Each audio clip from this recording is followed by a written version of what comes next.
រដ្ឋបាលខេត្តបាត់ដំបងរៀបចំពិធីដង្ហែពានរង្វាន់ JLP អង្គភាពផ្ដល់សេវាសាធារណៈគំរូឆ្នាំ2024លើវិស័យអប់រំនិងសុខាភិបាលរដ្ឋបាលខេត្តបាត់ដំបងនៅព្រឹកថ្ងៃទី11ខែមីនាឆ្នាំ2025បានរៀបចំពិធីដង្ហែពានរង្វាន់ JLP អង្គភាពផ្ដល់សេវាសាធារណៈគំរូឆ្នាំ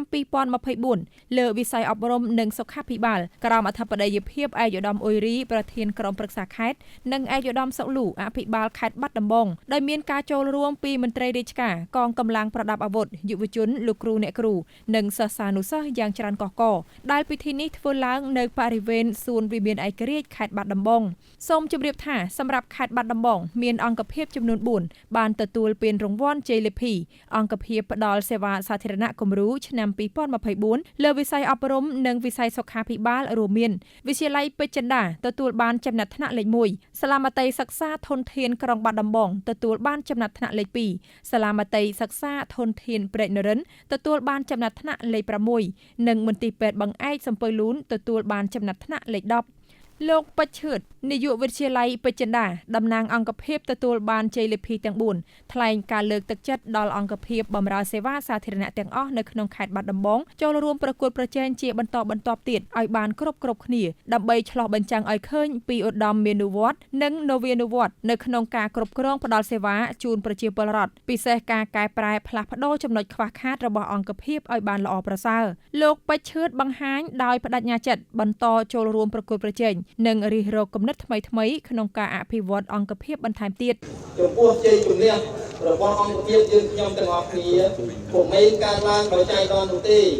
ពោលគឺកើតឡើងអំពីឆន្ទៈការខិតខំតស៊ូព្យាយាម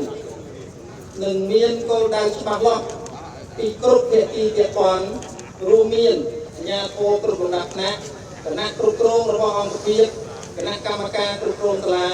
លោកគ្រូអ្នកគ្រូសិស្សានុសិស្សមេដាបេដាអាណាព្យាបាលអង្គការដៃគូយ៉ាងពេញទំហឹងជាបទពិសោធន៍ខ្ញុំបាទសូមលើកទឹកចិត្ត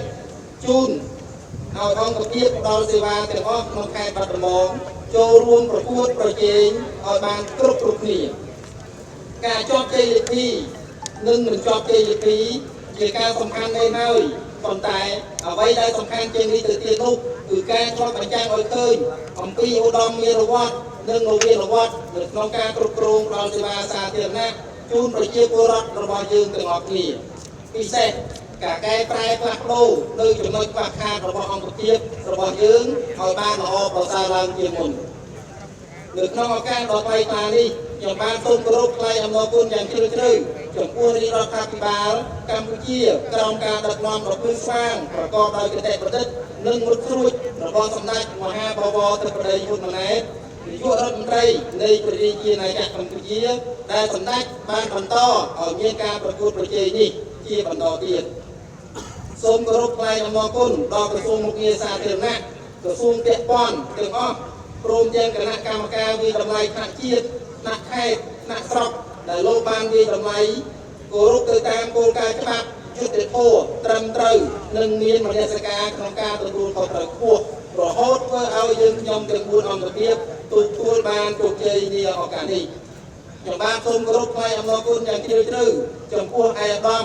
ប្រធានក្រុមប្រឹក្សាខេត្តឯកឧត្តមអភិបាលខេត្តមន្ត្រីអប់រំនិងមន្ត្រីពាក់ព័ន្ធអភិបាលក្រុងស្រុកលោកមេឃុំមេភូមិទាំងអស់ដែលបានជួយជ្រោមជ្រែងទាំងកម្លាំងកាយកម្លាំងចិត្តប្រាជ្ញាស្មារតីសម្ភារៈពិសេសអនុសាសន៍ល្អដល់អង្គភាពរបស់យើងខ្ញុំរហូតយើងខ្ញុំទាំងអស់គ្នាបានប្រឡងចប់ជ័យលាភីដ៏ថ្លៃថ្លានេះដើម្បីឆ្លើយតបនឹងគុណូបការៈគុណរបស់ថ្នាក់ដឹកនាំគ្រប់លំដាប់ថ្នាក់យើងខ្ញុំទាំងអស់គ្នាសូមបញ្ញាចិត្តថាខិតខំរក្សាជ័យលាភីនេះឲ្យបានគង់វង្សនិងខិតខំធ្វើឲ្យអង្គភាពរបស់យើងខ្ញុំឲ្យកាន់តែល្អប្រសើរឡើងថែមទៀតចូលរួមប្រកួត